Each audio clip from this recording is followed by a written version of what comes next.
Abakurikirana inkuru z'intambara ziba hirya no hino ku isi bashobora kuba bibaza imba imodoka by'intambara by'imitamenwa birusha ibindi ubushobozi ibigezweho ndetse n'impamvu. Akaba ari mu rwego tugiye kubagezaho urutonde rw'ibifari 10 bya mbere byiza ku rugamba nk'uko tubikesha urubuga rukunze gukora inkuru z'igisirikare rwitwa militarytoday.com. Iyi ni Story House Nyeditiane Mahirwe.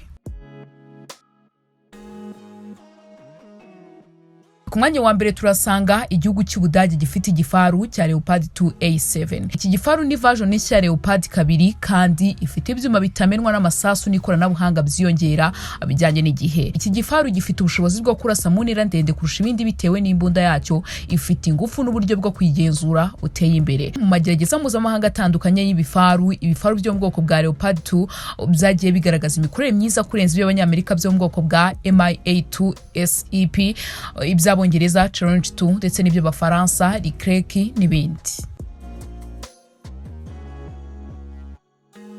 Ku mwanya wa kabiri turasanga igifaru cyo muri Korea y'Epfo cya K2 Black Panther. Ibi bifaru byo mu bwoko bwa Black Panther bikorerwa muri Korea y'Epfo ni bimwe mu bifaru by'intambara biteye imbere ku isi ku buryo birusha ubushobozi ibifaru byose by'ibihugu by'abaturanyi bya Korea ya ruguru cyangwa Ubushinwa byaba bitunze. Ibi byatangiye gukoreshwa n'igisirikare cya Korea y'Epfo mu mwaka 2016, mu mwaka 2017 byibuze bigera ku ijana byari bimaze kubakwa, mu gihe hateganyijwe gukorwa ibigera kuri 300 bizasimbura ibyo mu bwoko bwa Ki.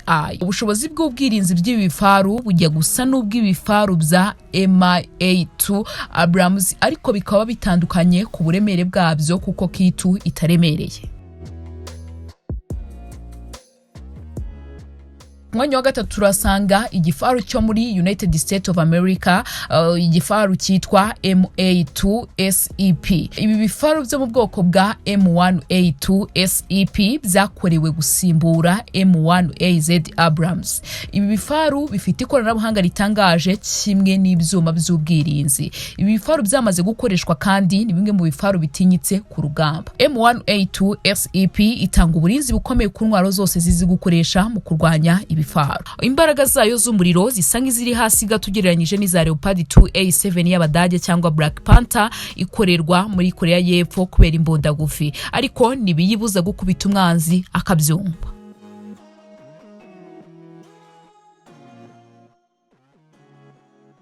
Ku mwanya wa kane turasanga igifaru cy'Ubwongereza cya Challenge 2. Ibi bifaru bya Challenge 2 nabyo ni bimwe mu bifaru bishoboye. Ni bimwe mu bifaru bifite ubwirinzi buhambaye ku isi kuko bifite urwego rwo hejuru rwo kurinda umuriro uturuka ku mwanzi ubirashweho. Moteri ya Challenge 2 ntabwo ifite ingufu ugereranyije n'ibindi bifaru bikorerwa mu burengerazuba kandi ntabwo yihuta nk'ibindi. Gusa nibibuza ibi bifaru kuba byaramamaye hanini bitewe nuko nta kibazo bya tekinike bijya bikunda kugira.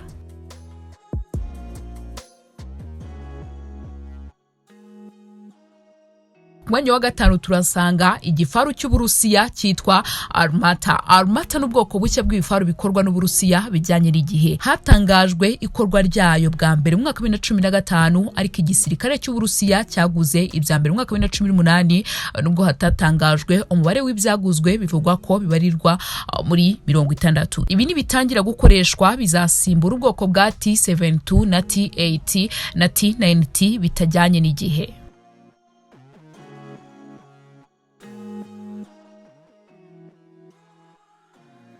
Ku mwanya wa gatandatu turasanga igifaru cyo mu gihugu cya Isiraheli Merkava MK4. Merkava MK4 ni ubwoko bugezweho bw'ibifaru bikorerwa muri Isiraheli bwaje busimbura Merkava MK3. Ni bumwe mu bwoko bw'ibifaru buteye imbere ku isi burushaho guha uburinzi ababukoresha n'amahirwe yo kuba barokoka mu gihe igifaru kirashwe. Akaba bamaze kubakwa ibigera kuri 360 by'ubu bwoko kandi igisirikare cya Isiraheli gikeneye ibigera kuri 300. Mu gihe kirekire bimaze nabwo ibifaru byagurishwa hanze ya Isiraheli, ariko mu mwaka 2014 havuzwe ko Isiraheli igiye kugurisha hanze ubwoko bw'ibifaru ku mukiriya utarahishuwe.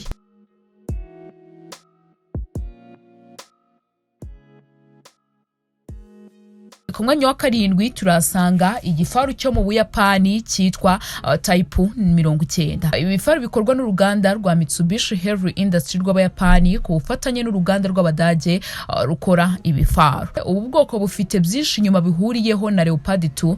Type 90 yatangiye gukoreshwa n'igisirikare cy'Ubuyapani mu mwaka 1989 ariko itangira gukoreshwa ku bwinshi mu mwaka 1992. Icyo gihe cyari mu bifaru biteye imbere ku isi kandi gihenze mu kugikora.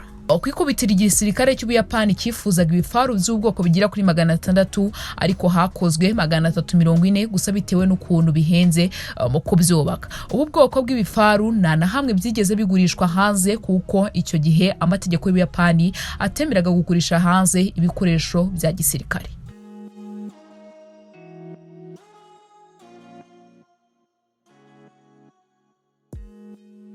Ku mwanya wa 8 turasanga igifaru cyo mu gihugu cy'Ubufaransa Leclerc.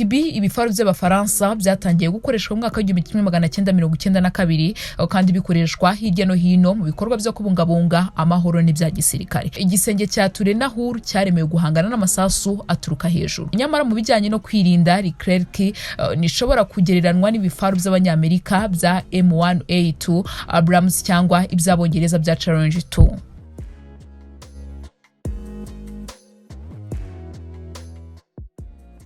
Ku mwanya ubanziriza wa nyuma w'ibifaru 10 bikomeye cyane kuri iyi si turasanga igifaru cyo mu gihugu cya Ukraine cyitwa Prot-M. Nyuma yaho Repubulika Zunze Ubumwe z'Abasoviete zisenyutse, Ukraine nka kimwe mu bihugu byari bizigize cyakomeje guteza imbere ibifaru bya T-80 UD byakoreshwaga cyane ariko version yabyo igezweho ni Prot-M. Ibifaru bikorerwa muri Ukraine ntabwo birasa kunira ndende cyane ugereranyije n'ibikorerwa mu burengerazuba bw'isi ariko bifite ubushobozi bwo kurasa misile zisenya ibifaru nk'ibirasa amasasa asanzwe. Ibi bifaru bikaba bifite ubushobozi bwo kurasa mu birometero bigera kuri 5.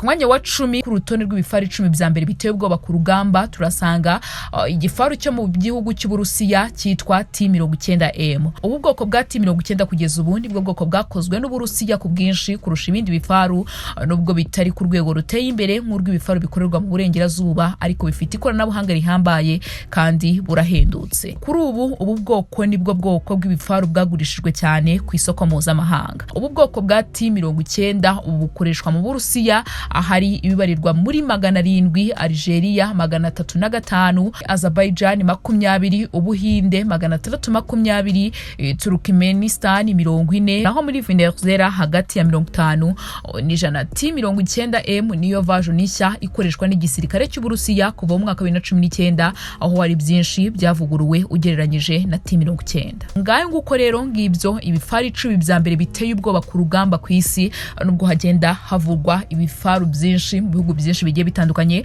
gusa ibi 10 nibyo biteye ubwoba cyane kuri iyi si. Ni Story House nge Diane Mahirwe, kanda subscribe tujye dukomeza kubana mu byegeranyo bigiye bitandukanye. Imana ikomeze kubarinda cyane.